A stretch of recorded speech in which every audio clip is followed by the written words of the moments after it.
네, 오늘은 누가복음에 부활하신 주님의 그 사건 기록한 말씀을 가지고 증인이라는 제목으로 하나님 말씀을 증거하려고 합니다. 우리가 예수를 믿는 것은 사실은 예수를 믿는다는 건 곧 십자가 사건을 믿는 것입니다. 그러니까 예수님께서 우리 죄를 대신해서 십자가를 지시고 돌아가셨다는 것, 그리고 그로 인해서 우리가 우리의 죄를 용서받았다는 것을 믿는 것이거든요. 그래서 우리에게 믿음의 대상이 누구이고 믿음의 대상이 무엇이냐라고 하는 질문에는 예수님을 믿는 것이고 십자가 사건을 믿는 것이다라는 것이 그냥 정답이에요. 그래서 어떤 교리 성경 공부 시간에 이런 질문이 있으면 예수님, 십자가 이러면 답이 됩니다. 그런데 우리가 믿는 예수님은 십자가만으로 끝나지 않습니다. 다른 모든 종교에 없는 것이 부활이에요.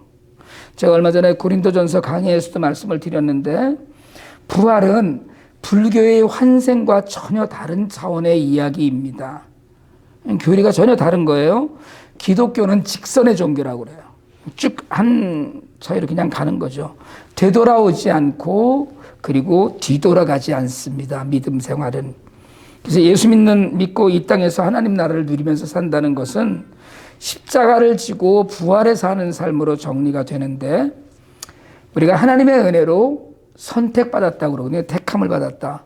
세상에 많은 사람들이 있는데 하나님을 믿고 예배 드리고 하나님 나라를 사는 사람들 많지 않습니다. 선택받은 거예요. 그리고 그 하나님의 은혜에 반응하는 걸 우리가 믿음이라고 그럽니다. 그러니까 우리를 택해 주셔서 그래서 내가 그거 너무 감사하고 그 말씀대로 살아야지라고 하는 걸 믿음이라고 우리가 이야기해요. 그래서 당연히 십자가 사건을 우리가 믿는 것이지만, 우리 믿음의 대상은 예수님이고 십자가 사건이지만, 부활이 없다면 사실은 그 믿음 또한 부질없는 게 돼버리고 말아요. 이게 부활이 기독교 신앙의 완성이에요. 그러니까 예수님 돌아가시고 사흘 후에 부활하신 것은 하나님이 이미 계획하신 거거든요. 예수님 말씀대로. 그리고 동시에 우리의 믿음의 소망이 완성되는 것이기도 해요. 그러니까 그냥 십자가에서 돌아가셨다. 그러면 우리는 뭐예요? 죄의 용서는 받았죠. 죄는 용서받았을지 모르지만 부활하여서 영원한 삶에 대한 소망은 없는 거예요. 죄의 용서는 받았는데 그 다음에 어떡하지? 그 다음에 그냥 이대로 살다가 죄 용서받아서 죽어서 천당 가는 건가? 하는 데 대한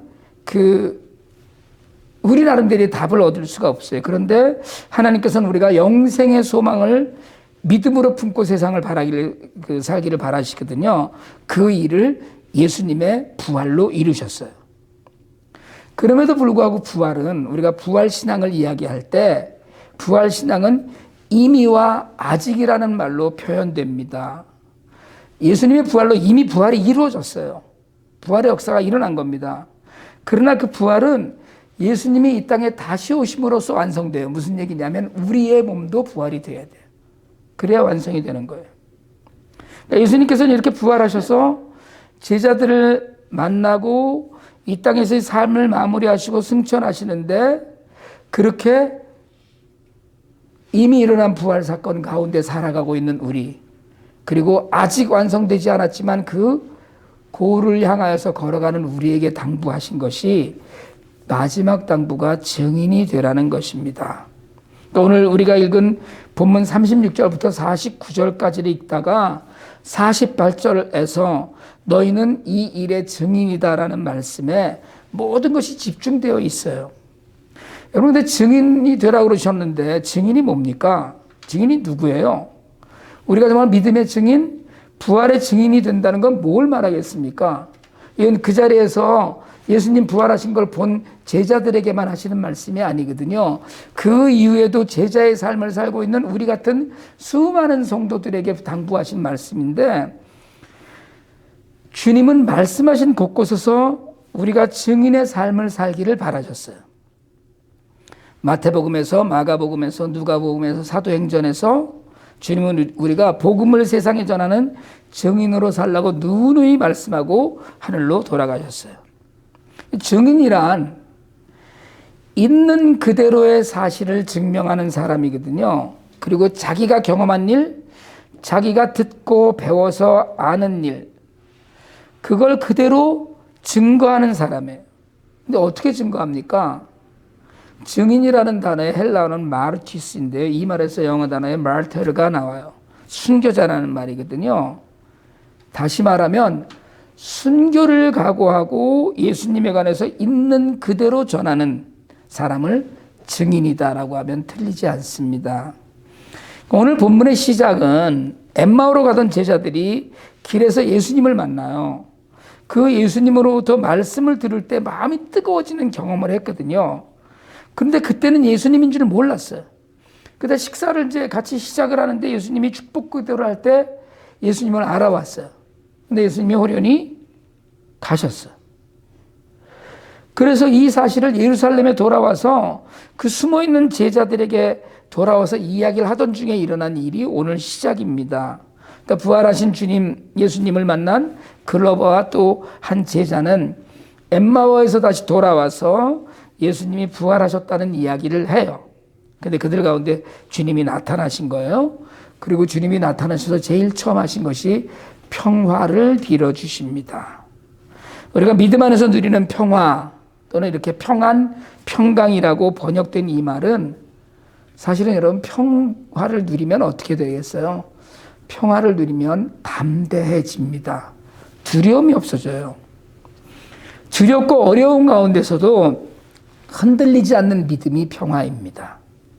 그러니까 예수님이 그렇게 예수님을 따르던 제자들이 지금 두려움에 떨고 있을 때 여러분 그 돌아가신 것도 두렵고 사실은 다시 살아나셨다는 소식도 제자들에겐 두려운 소식이거든요.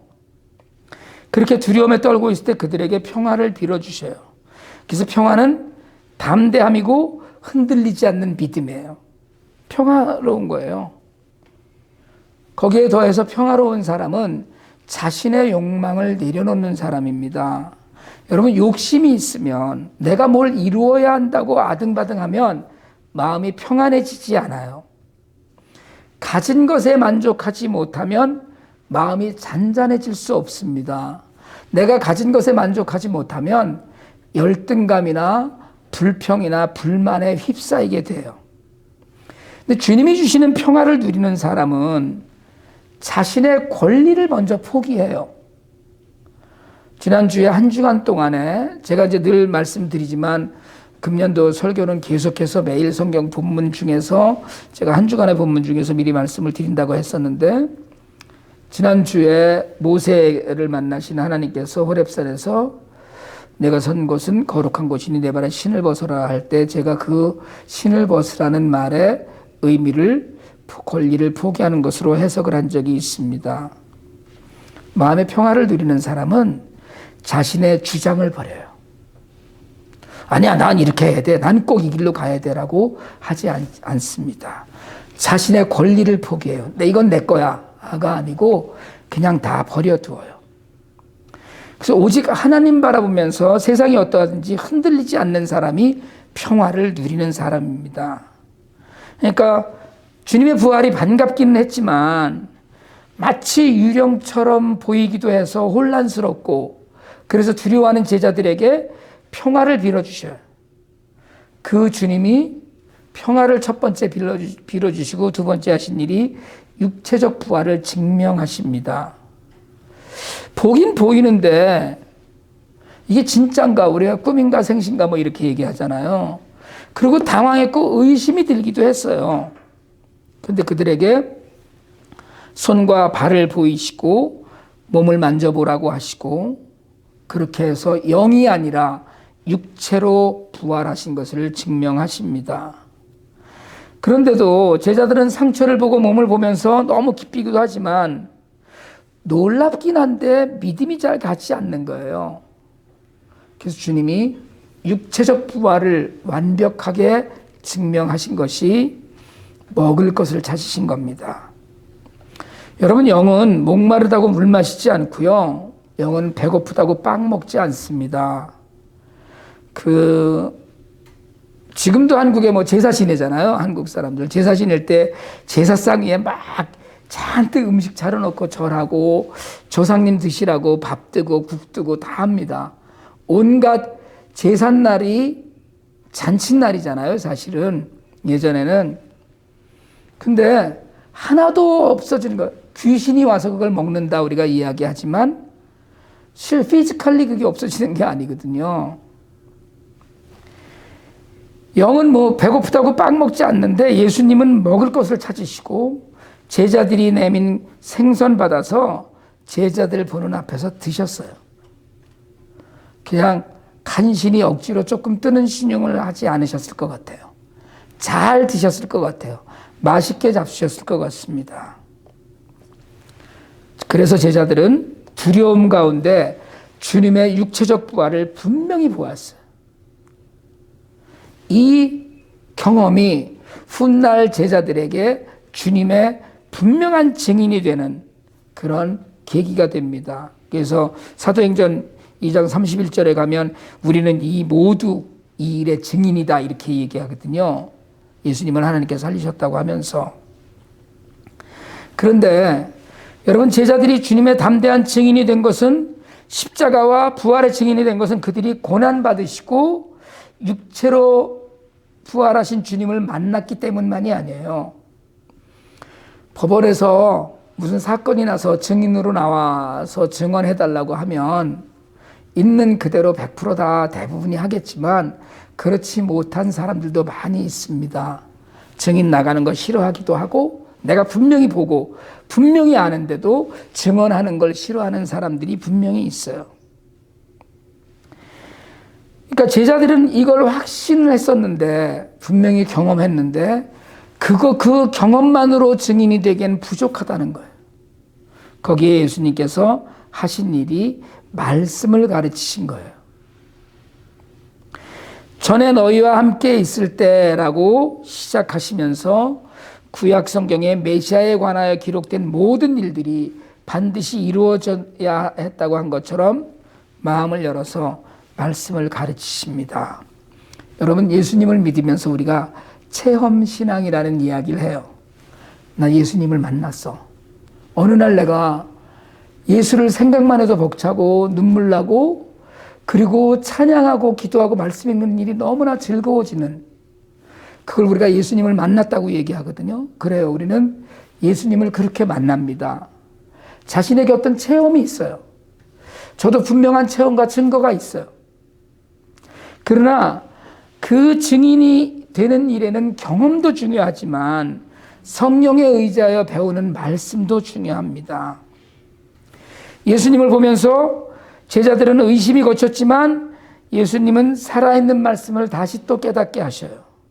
말씀이 뒷받침되지 않는 체험신앙은 자칫 신비와 기적만을 찾는 이단적 신앙으로 변질되기가 굉장히 쉽습니다. 그래서 매일 말씀을 묵상하고 성경을 읽고 그리고 성경 말씀을 배워야 하는 이유는 우리도 이 땅의 증인으로 살아가기 때문이에요. 그러니까 난 예수님 만났어. 예수님 생각만 해도 너무 좋아. 뭐 꿈에 만났든 아니면 그냥 성령께서 잔잔하게 우리에게 감동을 주셨든, 또는 정말 깊은 병에 있었는데 기도하면서 그 병이 나았든, 또는 뭐 어떤 어려운 일이 있었는데 기도해서 기적적인 일을 체험을 했든, 그래서 하나님이 살아계시고 그분이 나의 모든 것의 주인이라는 고백이 있는 신앙을 살더라도 말씀이 없으면, 말씀이 뒷받침하지 않으면 흔들려요. 언제고 흔들리게 되어 있습니다. 그래서 제자들에게 말씀을 가르치셔요. 근데 주님이 거기에 한 가지 일을 더 요구하셔요. 살아계신 성령을 통해 능력을 입으라고 이야기하십니다. 주님은 위로부터 오는 능력을 입을 때까지 이 성에 머물러 있으라고 하셨어요. 예루살렘에서 성령께서 너희들을 정말 힘있게 하실 때까지 기다리라고 얘기하십니다. 주님이 보내시겠다고 하신 능력은 성령의 능력이고 성령 자체이셔요. 보고 배우고 알았지만 온전한 증인이 되기 위해서는 성령 충만함이 필요합니다. 그래서 제자들은 함께 모여서 그 오순절 마가의 다락방에 모여서 기도하다가 성령을 받고, 그 성령을 받은 이후에 정말 목숨을 걸고 예수의 증인이 돼요. 그 이후엔 정말 죽음이 전혀 두려워하지 않는 거예요. 여러분, 오늘 말씀 가운데서 예수님께서는 부활하셔서 우왕좌왕하고 두려워하는 제자들을 먼저 찾아오셨어요. 그리고 그들에게 평화를 빌어주셨습니다. 죄 가운데 헤매던 우리를 먼저 찾아와 만나주신 하나님이셔요. 우리가 연약하여 헤맬 때마다 손 내밀어 평안케 하신 분도 하나님이십니다. 기쁨을 주셨어요. 우리에게 어떤 환경에서든지. 그분이 오늘 우리에게 십자가와 부활의 증인으로 살라고 하셔요. 이걸 요즘을 우리가 부활절기라고 하는데, 이런 부활절기를 보내면서 우리는 참된 부활의 신앙을 가지고 살고 있는지 생각해 봐야 됩니다. 예수를 믿는 것은, 신앙을 가지고 사는 것은 그냥 사는 게 아니라 증인으로 사는 거예요. 예수님의 마지막 당부는 증인이 되라는 거였거든요. 너희는 가서 모든 족속을 제자로 삼으라. 땅끝까지 이르러 내 증인이 되리라고 하신 그 모든 말씀이 우리의 삶은 오직 하나 증인의 삶이라는 거예요. 여러분, 예수 믿고 죽으면 천당 간다고 우리가 이야기하잖아요. 그러면 여기서 그냥 이러느니 빨리 천당 가는 게 좋죠. 근데 우리를 여기 내버려 두신 이유는 단지 하나예요. 증인으로 살라고 내버려 두신 거예요. 그래서 너희들을 내가 다시 만나서 천국에서 환영할 때까지, 육체적 부활이 다시 일어날 때까지 너희들의 삶은 증인의 삶이라는 거예요. 증인은 보고 들은 것, 자신이 경험한 것을 있는 그대로 전하는 사람입니다. 예수를 믿으면서 여러분이 만난 예수 그리스도, 여러분이 만난 십자가를 전하는 거예요. 그런데 여러분, 증인은 어떤 사람입니까? 첫째로는 정직하게 전하는 사람이에요. 보고 듣고 배우고 경험한 것을 부활 안에서 있는 그대로 전해야 돼요. 내가 만난 하나님은, 여러분, 제가 만난 하나님과 여러분이 만난 하나님이 동일하지 않습니다. 어떤 경우에도. 그러나 어쨌든 내가 만난 하나님의 모습, 내가 예수를 믿으면서 누리는 기쁨과 감사의 모습들을 남들에게 전할 수가 있어야 돼요. 정직하게. 그리고 변함이 없어야 돼요. 여러분, 증인이 오락가락하면 그 증언 끝납니다. 아무도 신뢰하지 않아요. 우리의 삶을 보고 예수를 믿지 않으면 우리가 증인으로 충실하게 살지 못했다는 것에 다름 아니에요. 남들이 우리를 보고 저희는 진짜 예수 믿는 이야, 이 소리를 해야 되거든요. 하나님을 정직하게 믿고 정직하게 전하면서 흔들리지 마시기 바랍니다. 세상적인 기대와 기준을 가지고 신앙이 흔들려서 내가 오락가락하고, 여러분, 그러면 예수 복음 끝난 거예요. 우리가 바르게 믿지 못하는데 누가 우리를 믿겠어요? 누가? 여러분, 아무도 우리를 믿지 못하는데, 이게 순서입니다. 어떻게 예수를 믿겠어요? 첫 번째는 사람들이 여러분을 믿어야 돼요. 그 사람 정말 괜찮아. 예수 믿는 사람이어서 정직한 사람이야. 그게 돼야 되거든요. 그 다음에 예수를 보여줄 수 있는 건데, 저희 교회 나가다 안 나가다 그런 인인데 그 예수 믿어봐야 그렇지 그 교회 오죽하게 해서 이 소리 듣기 시작하면 끝. 부활의 신앙을 삶으로 살아내지 못하고 아는 것도 아무것도 없는데 누가 어떻게 예수를 만나고 십자가를 만나고 부활의 기쁨과 감격을 만나겠어요? 여러분, 오늘 내 옆에 있는 사람이 예수를 안 믿는 건 내 책임입니다. 오늘 세상이 예수 앞으로 돌아오지 않고 예수님을 손가락질하고 교회를 손가락질하는 것은 부활의 증인이 되지 못하는 우리 때문이에요.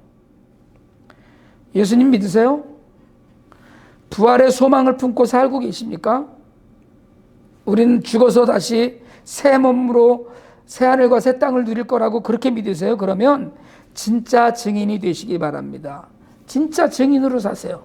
흔들림 없이 한 길로 가면서 주변 사람들에게 말뿐이 아니라 삶으로도 예수님이 다시 사셔서 지금도 살아계심을 증거하는 것이 증인의 삶이에요. 그러려면 우리의 믿음이 흔들리지 말아야 합니다. 하나님 말씀에 목숨을 걸고 순종할 수 있어야 돼. 말씀대로 살겠다는 결단이 있어야 돼. 말씀대로. 여러분, 예수님은 돈으로, 숫자로, 명예로, 힘으로 부활하지 않으셨어요. 고난을 이기고 하나님의 능력으로 부활하셨습니다. 우리도 성령의 능력을 의지해야 돼요. 바라기는 이제 우리에게도 담대함을 주신 하나님을 의지하고 우리도 오직 예수님 한 분만으로 오직 성령에 의지하여 말씀과 성령 충만한 가운데 증인으로 살기 원합니다. 마지막 날에 부활의 놀라운 시간에 우리 모두가 다 다시 예수님을 만날 때 예수님을 다시 만나서 우리가 증인으로 살았음을 인정받는 은혜가 우리 모두에게 있기를 주님의 이름으로 축복합니다. 기도드리겠습니다.